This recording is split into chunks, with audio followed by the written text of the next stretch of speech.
All right, it looks like we're live. Okay. The live button is up there in the corner. Uh, Ready to roll. so that must mean we're live. And I guess we're live up there on Twitter. Yep, we're live on Twitter. Tells me we're live on Twitter. So, good evening, ladies and gentlemen, and welcome to the George Espenlaub Show. We are streaming live tonight. We're streaming into Facebook on the George Espenlaub Show page, and we're streaming up to Twitter.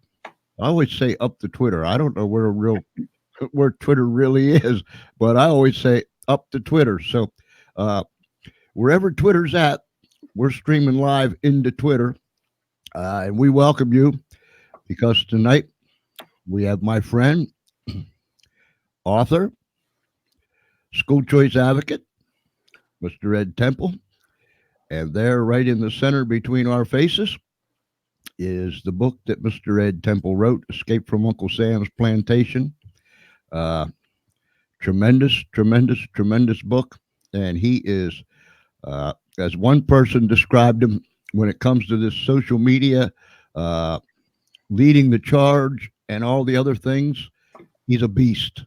Uh, so, Mr. Ed Temple, you old beast, I welcome I welcome you to the George Espenlaub Show one more time, old buddy. Well, I appreciate that, and always have a great time when I get on the show. Certainly, as far as I'm concerned, I'll tell anybody that wants to listen. One of the best radio show hosts in the country, for sure. And I listen to quite a few, so I know what I'm talking about. Well, uh, one of the ugliest anymore, but nonetheless, we try we try to do our best. I won't judge that at all. And and one thing we do have is we have a lot of fun in whatever we do.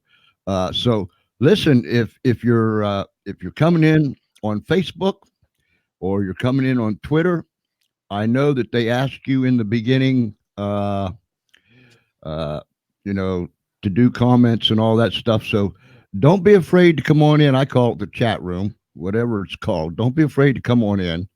Uh, I can't say that name. Audie, can you see it, Ed? Oh, you can't see it. I'll put it up here. There it is. Hello, Adi. So don't be afraid to come into this chat room, uh, ask questions, and we've got the phone line opened up tonight. You want to make a call, it's simply this 302 497 3414. That's the show's telephone number. That's been the show's telephone number. And as far as I know,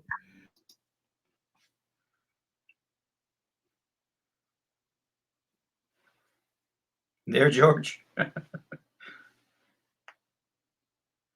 Don't go yet, George. We just got started.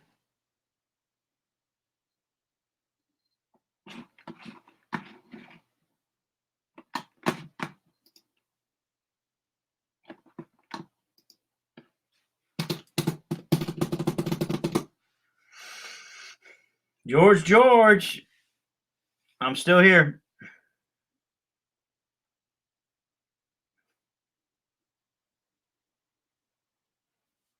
George, we didn't lose our live feed, did we? You guys hang tight. We'll be right up here. Don't worry.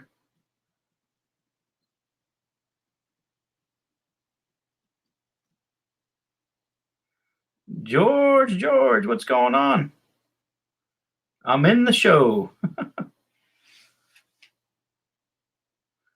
Well, what we're here to talk about is a whole bunch of stuff. You can see the title of the show. We are getting into the serious topic, the hot topic of what to do with the situation in schools. And George and I both have guests that have to do with that have a lot to say about what goes on in the country and what needs to be done. And so we're going to go have at it. And George is really pumped up, and we're going to get this thing fired up and running. And obviously, StreamYard has been one of our new additions to go in addition to live radio. So that's where we're at right now. But right now, it looks like George is going to be getting back on here just shortly. Where's my friend now? Okay. Okay, George, come on back, brother.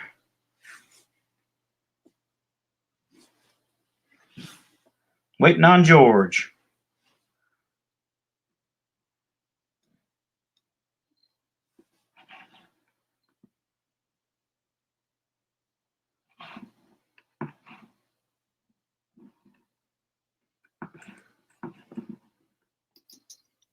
Are you there, Ed? Yeah, I'm here. Man, we lost everything around here. What's going on in Connecticut? I don't know. I don't know, but nonetheless, uh, man, just all of a sudden we lost everything. That's a couple times that we've been on together Yeah, that's happened. I don't try understand. to hold the man down, I guess. I guess. I don't know how long we was out, but ladies and gentlemen, we're back. Back in business. Yeah, jump back in there. Jump back in there with us. Oh my, oh my, oh my. Nothing like trials and tribulations to make one stronger, I guess. But Yeah. nonetheless, we're back.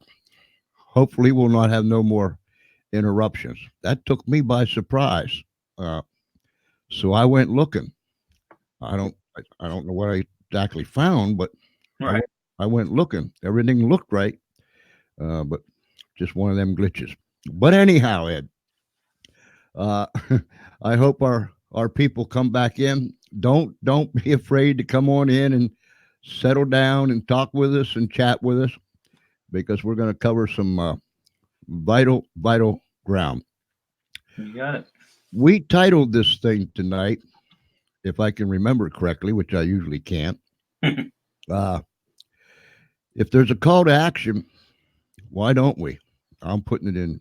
I'm paraphrasing it, but uh, if we have a call to action and we see that there's a need to take action, why don't we? You got any answers for that? Well, that's a great question, and I think a lot of it there's any number of reasons. I think even kids that I used to teach in the public schools, they well, when you've been going to the public schools your whole life and you don't know any better, you don't know what you're missing. And as a matter of fact, until I got out of the public schools and started teaching at a Christian school, a private Christian school, I said I felt totally guilty. That's what inspired me to write the book because I went from being a little bit naive in terms of what else was out there to understanding that these kids deserve the same opportunities the kids that I'm currently teaching have. And so that was the impetus for starting the book or writing the book, and we're going to see where it takes us because something has to be done. I think you hit the nail right on the head, Ed, when you said if you don't know there's anything better, uh, then how in the world can you even begin to look for it? But uh, I remember years and years ago, I was in Detroit, Michigan, and a fella came to me, and he had a business, and we were talking about his business procedures and so on and so forth. And he was good at what he did, very, very good at what he did. And I said, here's all you have to do. When you go do something, when he did his skill, when you go someplace and you apply your skill, they're going to look at you and they're going to say, wow, that is really, really good. Because for the first time, they're going to know what really, really good is because they've been used to the not so really, really good that they thought it was good. You know what I'm saying? Right. And lo and behold, that's exactly what happened. He came back and told me. They told me that this was really, really good. And I said, that's because they never saw really, really good. So I guess you hit the nail right on the head. Uh, I have a problem. Maybe it's because I'm getting older now. And I sit back a lot of times and I think, man, the direction that our country has taken in my lifetime, I mean, it has veered off tremendously. Hmm. It almost scares me, like we're in an airplane and we're spiraling out of control, and the guy can't get the stick pulled back to even begin to get our nose up. Uh, where where where do we stop? I mean, how do we stop this stuff, Ed? Well, I don't know. You just saw the other day at America's former sport, the sport that everybody used to watch. You're in the World Series in baseball, and they're booing the president. So if this is on the day of or the day after we had taken out one of the world's most evil men, Hmm. you would think there was a little bit of recognition for that. But no, they're booing him, hanging up signs saying, arrest this guy or impeach him or what have you. And it just goes to show you we have a very, very disrespectful country, let alone an uninformed populace for the most part. And we're having a real problem with critical thinking. I mean, you watch when they interview folks that have just graduated Harvard or Yale. I mean, look at some of them. Heck, one of the ladies, Elizabeth Warren, running for president, was a professor, and some of the things she says, whoa, it's I don't know how you teach. I don't know how you get to go to school at an Ivy League school, let alone be a professor at one with the thought process that she at least pretends to have, which I think a lot of it's just to get elected, but still, it is crazy. I mean, we have to get to the point where we exercise a little bit of common sense, and we've kind of lost that.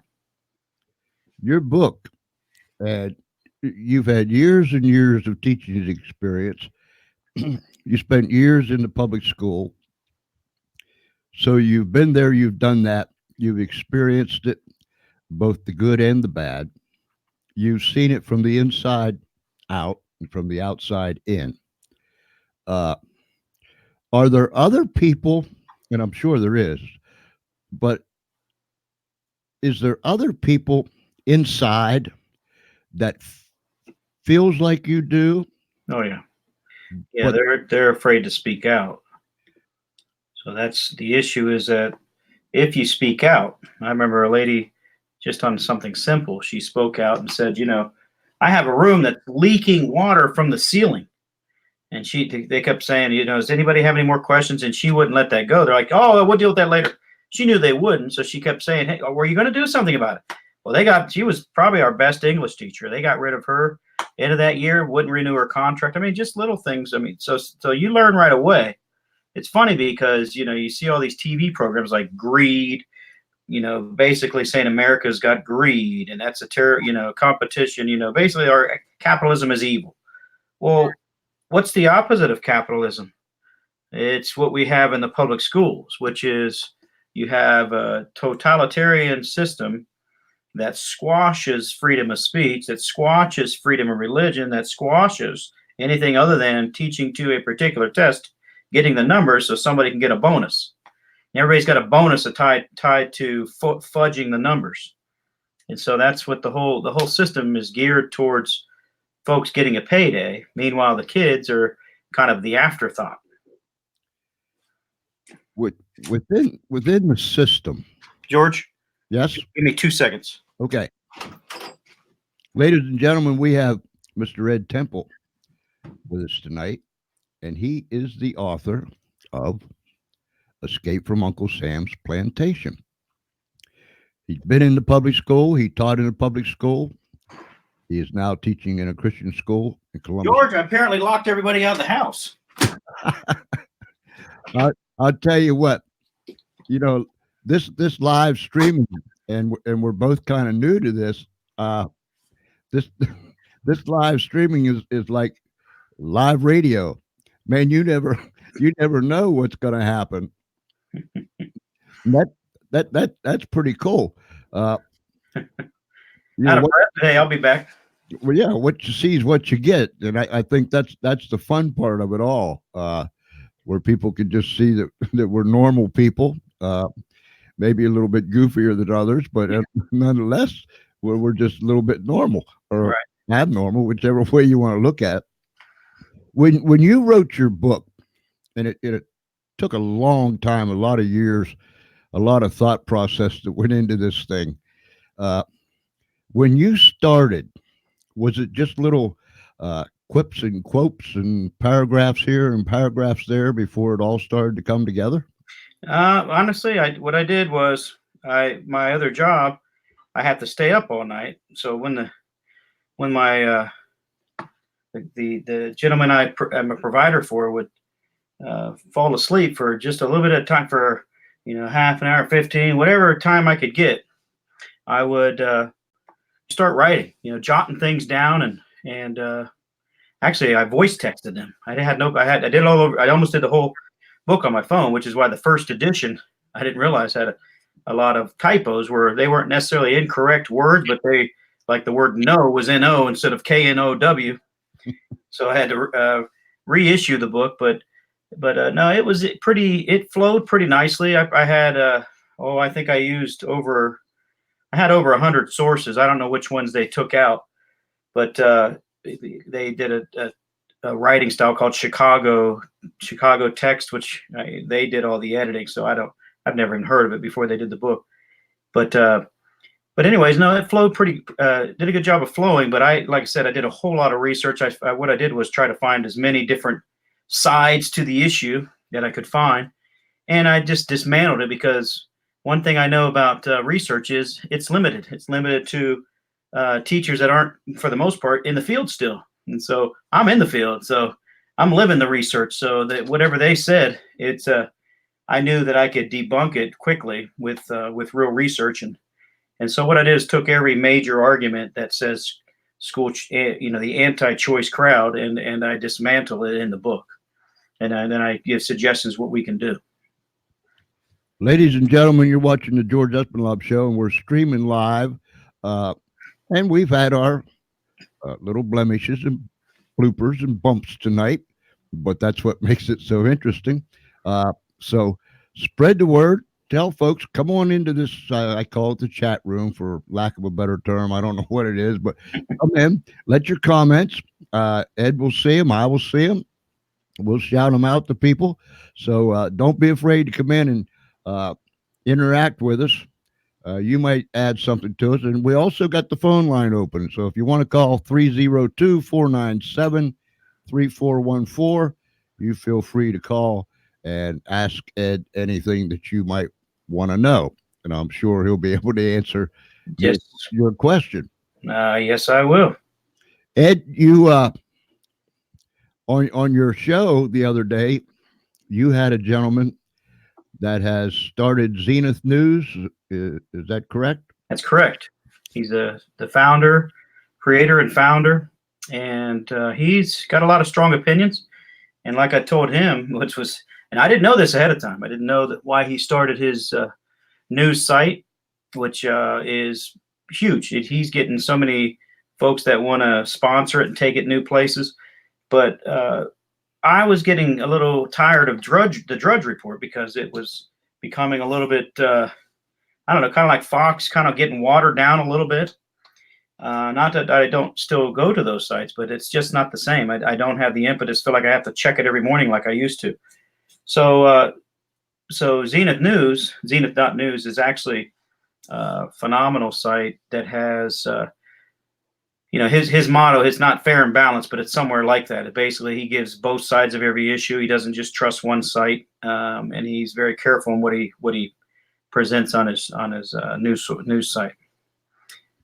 When I was watching it, and I told you before we went on the air, he said something. He don't seem like a man that holds back or nixes anything. He just charges in there, and here it is. What you see is what you get. You like it or you don't like it. He said something along the lines of, it's time, when you were talking about school choice and so on and so forth, and I'm paraphrasing, it's time that we get down and dirty or get into the ditches and get into this fight. Man, I set up, and I told you I was fist pumping. I was looking for somebody to high five, the whole 9 yards.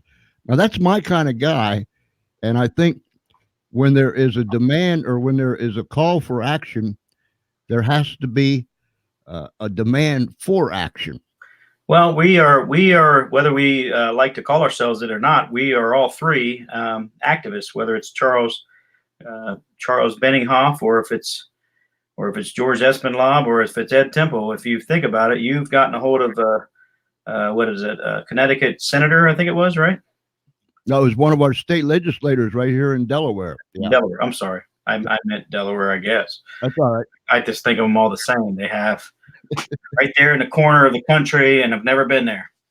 But anyway, so you have all three of us are trying to work our magic. I tag every time I get a chance to congressman and the president and the president's secretary of education, and they never respond, but at least I get them on there. Right. So it'd be nice if they got on the show. They want things to go the right direction. They need to promote it, and the way you promote it is to help the little guy.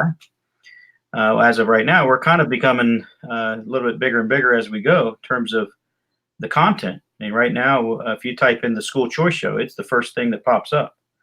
So in that way, it's good. On the other hand, it's still not enough. I mean, just getting a lot of support and people clapping, that's great.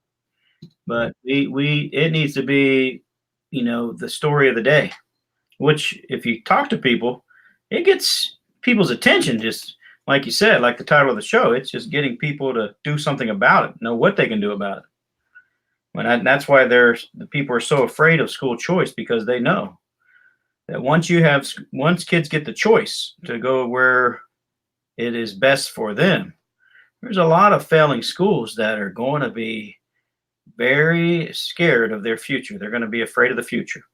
And because they might actually, and statistically, the irony is, statistically, the research says that when you open up school choice, those schools that are on the verge of failure tend to get a little fire under their seats, and they pick it up. They actually do far better. And so it really, the choice, having school choice actually benefits everybody.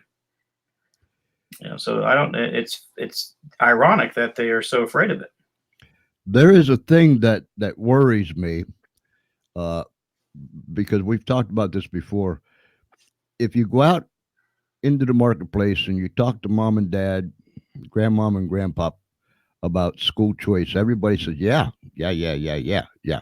Well, we have school choice here in Delaware, but we have school choice to a point. We don't have full-fledged, full-blown school choice. We have school choice. If one child goes from one district to the next district, the child goes, the money goes. But when it comes to a Christian school, yeah, the child goes, the money don't. In some cases, when they go to a charter school, the child goes, some money goes, but there's a hook at the end of it. Right. So people aren't educated. Of course, nobody's in a hurry to educate them about it either. Right. They're not educated to know that what school choice really is. You explain it. Well, there are different facets, but basically, what you have, what people like me want is school choice for everybody to anywhere they want to go. Money follows the child. Now, some people don't want to take it that extreme. They just want to be able to say only for public schools, like public charters. And so that would be a good start. But to be honest with you, you shouldn't have to tell somebody they have to go to a government school. As a matter of fact, I don't even like the idea. I like what Alex Merced, who was on here with us not too long ago, and he said, he says, I want school choice, but I don't like the voucher way of going because there's strings attached. He says, when you attach the strings, then you become effectively a public school. And that's, even when you're a private school. And there's a lot of truth to that. And so ideally, even public schools, they need to take some of the, strings off of them too. Nobody is advocating for public school to be controlled by a larger institution somewhere else. The federal government, for example, needs to step back. It's not their job. There's nothing in the Constitution for them to get involved with schools. They're not supposed to be. But for some reason, they think they have the right to. Are you finding that you're becoming and this is a good thing if you are, that you're becoming somewhat of a nuisance to some people. Well, I can say the leading advocate of anti-choice is Diane Ravitch, and she has definitely interacted with me a few times about this issue. So, uh, although lately she's been avoiding me, so yeah, I it's the truth actually hurts. You know, she just wrote a new book that's basically says the same thing her other ones do. Her book title has something to do with privatization of schools. You know, so in other words, her in her mind, supposedly, it's a threat that schools would actually uh, kids would have the choice to go to a private school. Of course, she and like other politicians and so on are the same people that have put their kids into private schools. So what are they really saying? What they're really saying is, translated is, I don't want your kid going to my school. Right. So I'll be willing to give you all the money you want as long as you stay put. Stay put, stay in your place. You can't come to the good schools. That's for our kids, the elites. And so that's what they're really saying. So they pretend they're for the student when they're not. They're for their own group. The idea is just keep your kids away from us and we'll give you all you need.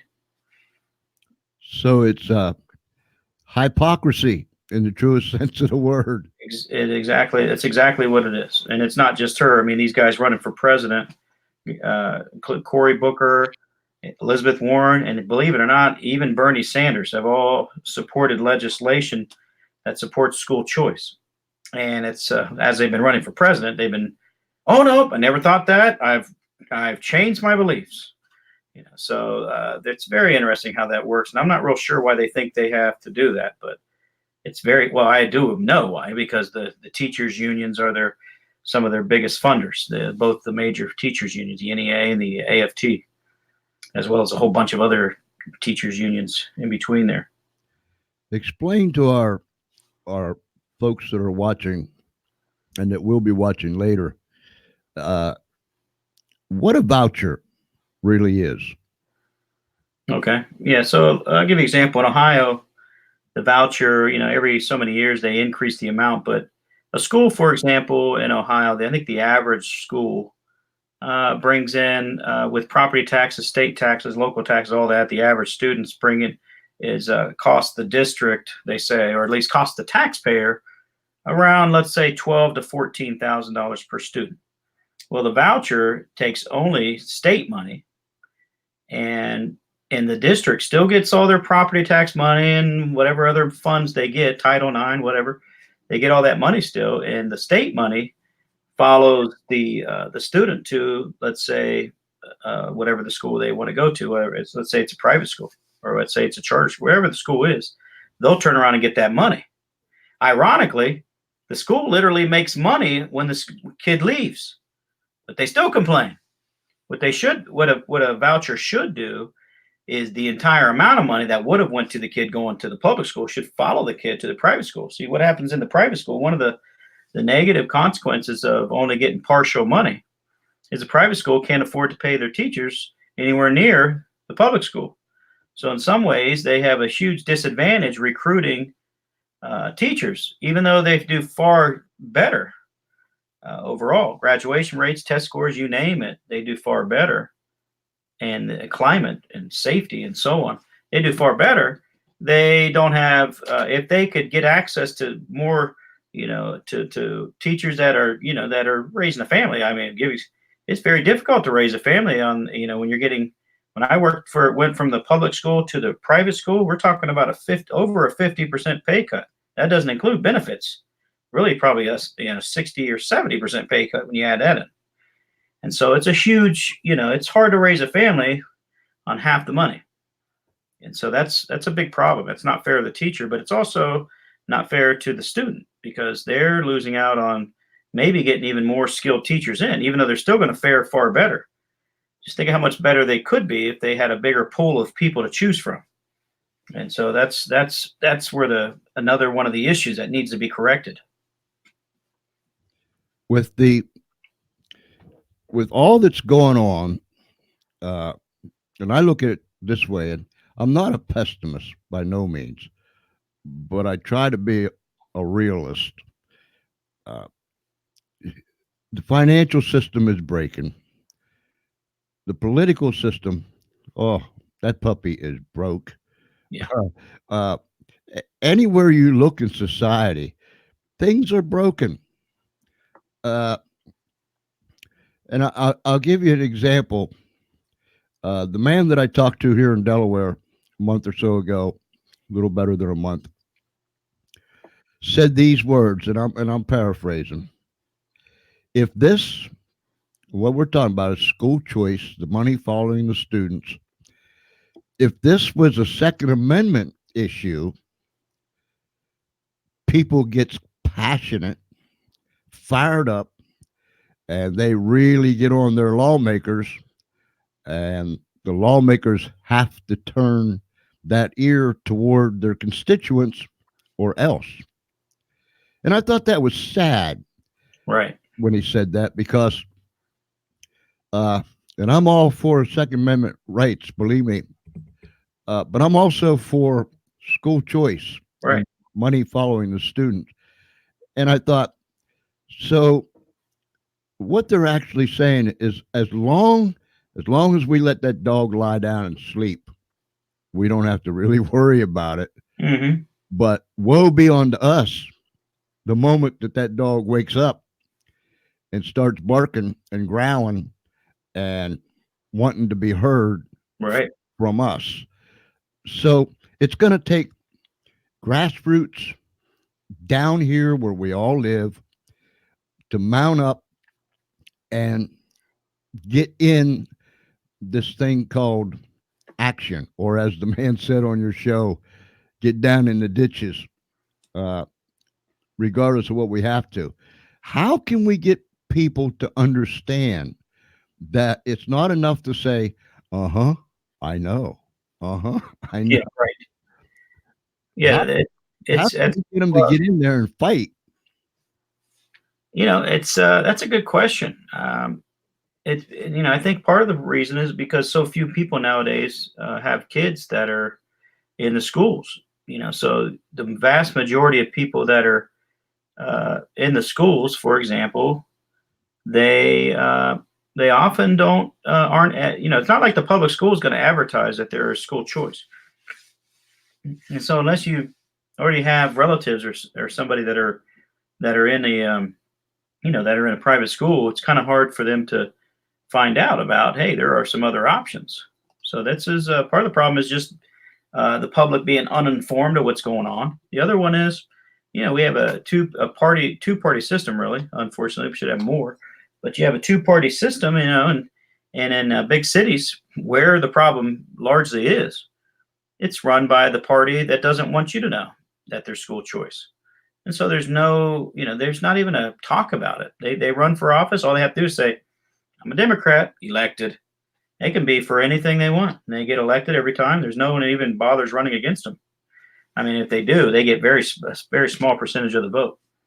So until people get to the point where they say, you know what, I'm willing to step outside of my political party that I've been told I had to stick with, until I can get outside of that and do what, vote for somebody that's actually uh, willing to stand up for school choice. Until they are willing to do that, it's not, if you're the Democrats are two right now. They're two way. There's just almost none that are willing to stand out and say, no, I am for. I mean, there's one on Twitter right now. She might be listening right now, Chris, and she is, of course, she is helping run a charter school, Oakmont charters in Dayton, and she's ashamed of her party right now because she's a diehard Democrat and she doesn't get it. And same thing with we had a lady on a while back from a huge charter program, Jennifer. Uh, Jennifer, I'm missing her last name right now, but she was on our show, and she was a Democratic spokesperson. She doesn't get it either. She doesn't understand why people in her party cannot, stick up for the kids, and they're just too bought off. I mean, there's no other explanation for it. It's not logical. to allow a kid to suffer in a failing school. People are more concerned about the building than the individual kid, and that's a real problem. The money. We often hear the term "follow the money," follow the money, follow the money, uh, and it's a continuous cycle of money for your campaign, Hmm. back into your organization, Right. back into your campaign, and it flows and flows like a revolving door. But there's money coming through and going back all the time. That is a sad. Uh, that's just sad for people to be involved in that. And I don't know where it started. I really don't know where it started. But somewhere along the line, we started to sell our souls to the devil. Uh, call it what you might, but we started to sell the farm out over a little bit of this and then some more of that, and some of these and a few of those. And now we find ourselves. I mean, we're just a mess, Ed. Yeah, and it's unfortunate because these kids are going to be running the country at some point. So they're only spelling their own doom by not giving them the opportunity to to get out of a vicious cycle of putting out you know kids that have they're going to have a long learning curve to figure out what really goes on in the real world, and have very few opportunities, very few exposure to things other than unproductive, unfortunately, unproductive things they have learned while they were in school, like survival skills. Things that it might work when you're going to the inner city school trying to survive, but they're not exactly the best social skills, let's say, to learn to get a job. Not everybody wants to be called, you know, slang terms, let's say, or thinking it's appropriate to, dress a certain way. There's got to be some, little things that you learn that you don't pay any attention to while you're in a, in a unfortunate situation. When the, the those that are the people that are the leaders in the building, talking about kids and adults and kids both are, they're kind of not in it for the right reasons. We and so that's who becomes a leadership in the building, and unfortunately everybody wants to be like them. So whereas when you go to a far better run school, the cool kids are the ones doing what's right. So more kids want to do what's right because it's more, if you want to be you want to act like you're in a public school, then we'll send you back to the public school. Go ahead and go back. So when you have school choice, you don't tolerate as much. The If you want to end up in a school that nobody else desires to be in, that's your choice. But you ought to be competing to get into a school. You ought to be trying to, hey, I need to stay on the level so I can stay here. This is a good opportunity for me. And they do that at even some of the public schools get away with doing that. They lottery the kids in. And so kids acts up, they say, go back to the regular public school. And that's the way it should be, in the sense that if you don't want to act right, you're not going to ruin the environment here. The way it's set up right now, it's almost like they're encouraged to ruin the environment because they're not going to get rid of them. Yeah, there's no accountability for what we do, Right. and it seems that more and more people now are saying, "Well, there's no consequences. I'm not going to have to pay no consequences. So who cares?" Right. I'm reminded of scripture, and I know this is old fashioned, and it's the old way, and it's the old path, you know. But there's a lot of old things that just flat out works. You know what I'm saying? Mm-hmm. And there's scripture that says, and this is a grave responsibility on each and every one of us. Train up a child. In a way, Where yeah. he should go. And they will not depart. That's right. And so it doesn't say if you want to, or if the circumstances are right, or if you're having a good day, or no, it's just flat out Mm-hmm. train up a child in the way he should go, and when he's old, he won't depart from it. Plain, simple, Christian principle, and those principles, I don't care how you shake it, that's not going to change regardless of how old it is. No, no, that never gets old, and it's a pretty simple principle to live by, and obviously Hitler understood, and Stalin understood, and every country that wanted to manipulate the minds of their citizenry, they would start at the schools, and that's exactly what's happening right now. You have very much manipulated, one-sided views. They've taken God out of everything. The mention of God, unless it's pluralism, isn't even talked about. I mean, the book of Genesis is the Greek mythology unit. In their senior year, they're learning about all religions are the same. And their seventh grade year, they're reading a book called Earth Girl as required reading that has intercourse in it, and it has it has anti-capitalism involved in it. So this is what they're going through. This is what they're learning. And besides that, I mean, every single day in your average inner city public school, the major conversation is what fight happened, what fight is going to happen. I just recently learned about one school had, and more than one time this year, had somebody bringing in a loaded gun. This is at the same high school. Never even made the news. And this is supposed to be one of the cream of the crop schools in the big city, biggest city or school district in Ohio. And that happened when I was working in Columbus schools. That had same thing. We had a guy that in the same day pulled out a knife and a gun in the same school day. Never even made the news. We had subs taking off their shirt trying to fight kids. Never made the news. I mean, there's stuff that was happening every day. It was crazy. I mean, a madhouse. Isn't that amazing how we can sweep something like that under the carpet, but yet at the same time, when it comes to the Ten Commandments in a courthouse, That's uh, offensive. we can have that plastered all over the news, the newspapers, the media has it upside down, inside out, everywhere. Right. Right. But something like that is just kind of swept under the rug. Yeah. And it all starts from a lady that was an atheist. She was a communist. She wanted to live in Russia. They didn't even want her. And she has a son who didn't agree with her. She lives a crazy lifestyle with men coming in and out of her life all the time. And her son ends up despising her. And after she gets prayer and the Bible taken out of school, the big stunts she was putting on that were fabricated lies, after doing all that, her son becomes a preacher. Yeah. So this is what we go through. So one person is able to ruin it for everybody. That's what always amazed me.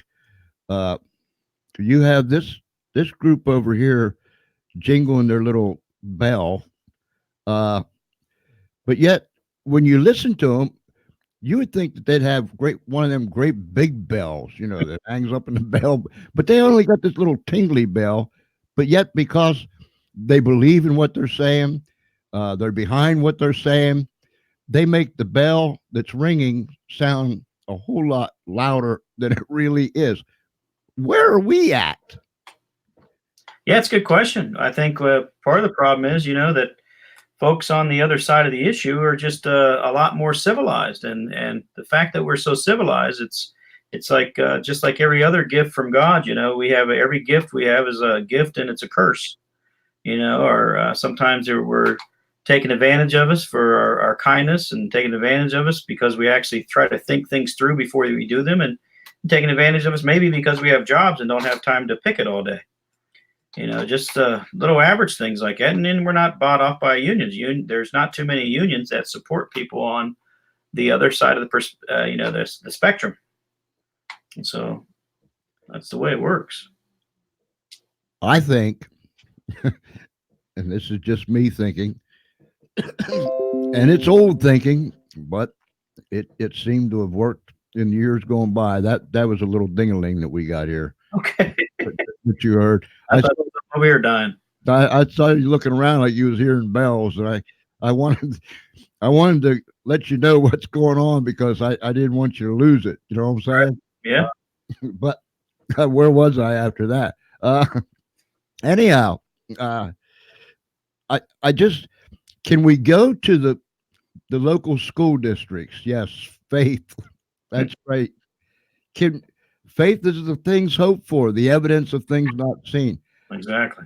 And my dad used to say all the time, he said, I don't care. And he was a man of few words, but he used to say, I don't care how dark it gets. I don't care how hard the wind blows. I don't care how deep the valley is. You always have to remember, in the toughest of times, God's still on the throne. That's right. And there's been times that I've caught myself faltering, my thinking getting stinking. That's what I call it, stinking thinking. And I'll hear his words saying, no matter how tough it is, how dark it is, God's still on the throne. And I believe, Ed, with all my heart, that before this whole thing is wrapped up, all said and done, God's going to have the last words, don't you think?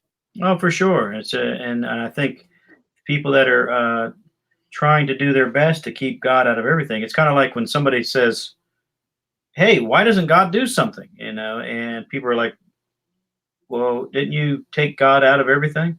Hmm. You thought you didn't want him around. Now you want him around." Right. It's kind of like the song that goes, "Why didn't God? Why don't you do something?" And he says, God says, "I did. I created you." Yeah. So we can't just sit around and wait for somebody else to do something. It's going to have to we have to band together and get something going. I mean, there's some groups that are very helpful, like AFR and so on. But to be honest with you, it's gotta change. Obviously with folks that are in charge, that are in power. Starts with those. We Florida has a great model for it. You got to elect people like they have been electing in Florida that are saying, you know what, we're not just going to do it. We're going to take it even further. We're going to keep going with this. We are being called to action, which demands action. Very simple. Ed, boy, it's been delightful. We will never end this conversation because there's going to be lots more as the days and weeks and months go on. Uh, I'm glad I'm wrapped up, tied up in this thing. Well, I am as we got to get the message across. It's good that we have allies. We got to get some more allies, but we got to get somebody that's out there watching that has some pull and say, you know what, let's go. Let's get you on the show. Get on the show with George. Get on the show, the school choice show. Get on with us. We'll put you on the live broadcast. We'll put you all over everything we can find, and we will end up getting the message out there. And that's a start. And the other part is, get we got to get together and we got to start moving and shaking some things. That's right. That's right. Uh, we used to do a lot of rabbit hunting back home in Pennsylvania, and we would go out and kick the bushes and the brush piles and all them good things. And then there was nothing better early in the morning on a brisk morning than you jump a rabbit and the dog heads out after the rabbit. Oh, there was nothing more prettier than listening to that dog howl as he brought that rabbit back around, and you could have him for supper that night. Mm. Uh, that's what's going to take, like us on a rabbit trail, uh, just a hooping and a holler. And George, you got a comment from Wendy Wilson. oh, I got a comment. She said, "Well said. I agree 100%. Thank you, Wendy. Glad you saw that, Ed. Uh, but that's what we need. We need some real hunters out there. Jesus said, "The meek shall inherit the earth." But I've always said, don't mix up my meekness for weakness. Right. Uh, we can stand, we can be strong, Right.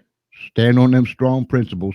Uh, Ed, I have a blast every time you come on the radio. Now that we're into this live streaming stuff, and we'll get better at this live. Well, I don't know if we'll ever get the burps and the blemishes out. I don't know. Some of them are rather fun sometimes when people sit out there and say, "Where'd they go? What happened to them?" And then all of a sudden we bounce back in. But I really enjoy you, brother. I do. enjoy coming on. I really do. Like I said, you're the pro. I'm just here for the ride and see where this takes us.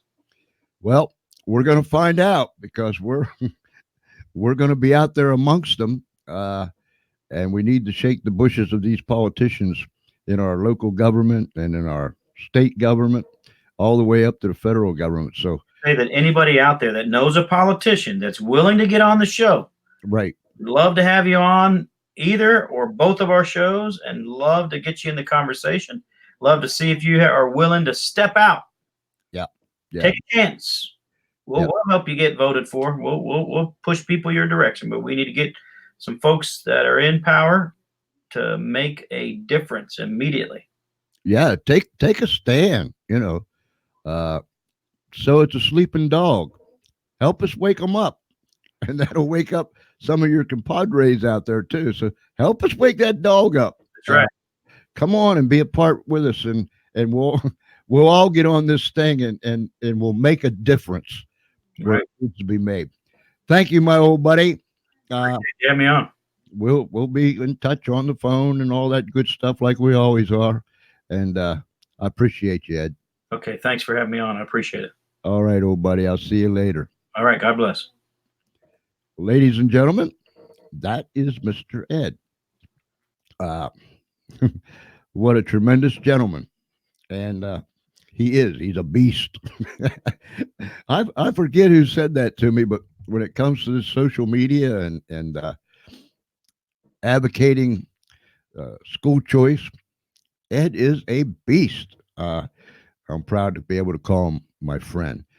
That's quite a challenge that he offered our local politicians, state people, federal people.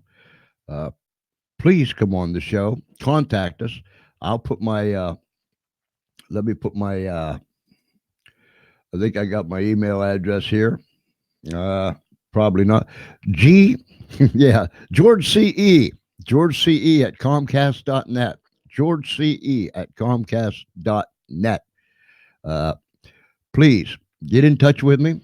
I'll get in touch with Ed. Ed will get in touch with other people. Uh, stand up. Stand up. Let us know where you stand.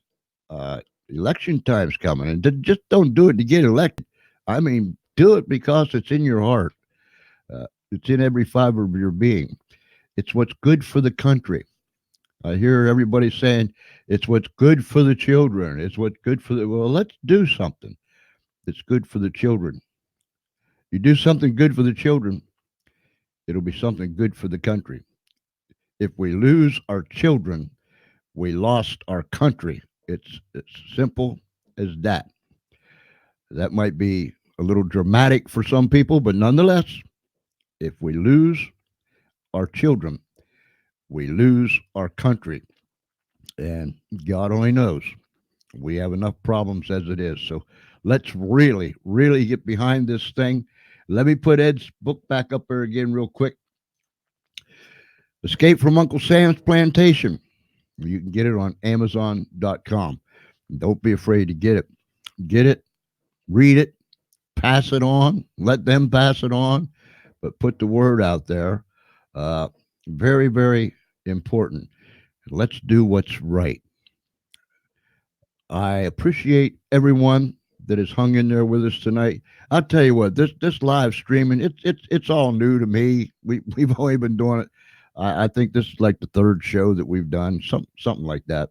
Uh, it's just it's cool. It really is. It's cool. Uh, and there are some glitches. We had a glitch tonight, so everybody's sitting there on the other end scratching their head, saying, "Wait, where'd they go? You know what happens?" Uh, just about every time Ed and I get together, something does happen. It's not always good, but it corrects itself. It comes around, and in time. So we have a good time, and thank you for hanging in there with us tonight because this was a very, very, very important broadcast, and we hope that you will pass it on. Tell your friends to come to the George Espenlaub Show page on Facebook. Go up there to Twitter. You'll see it up there. This was the first time that we streamed into Twitter, so uh, I'm anxious to find out what the outcome is there. So we're going to be doing some more of these things. We're going to simultaneously do a live stream and be live on Spreaker.com at the same time. Uh, Probably Wednesday night, uh, and we're instituting some of the music into our show on Facebook and up to YouTube. So a lot of things are happening. A lot of things are going on. But I thank you for your support. I thank you for everything that you've done. And it just wouldn't be just wouldn't be a show without this.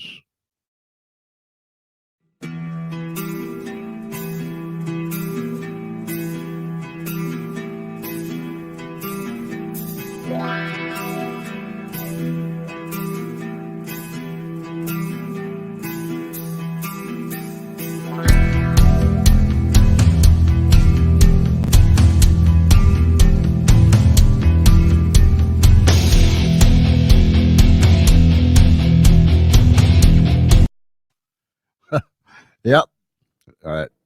He's been on with us now for a week or so. We hired him. He does a fine job, and really appreciate him. Hope you liked him.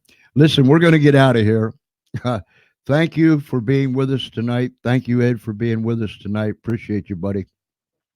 Spread the word far and wide.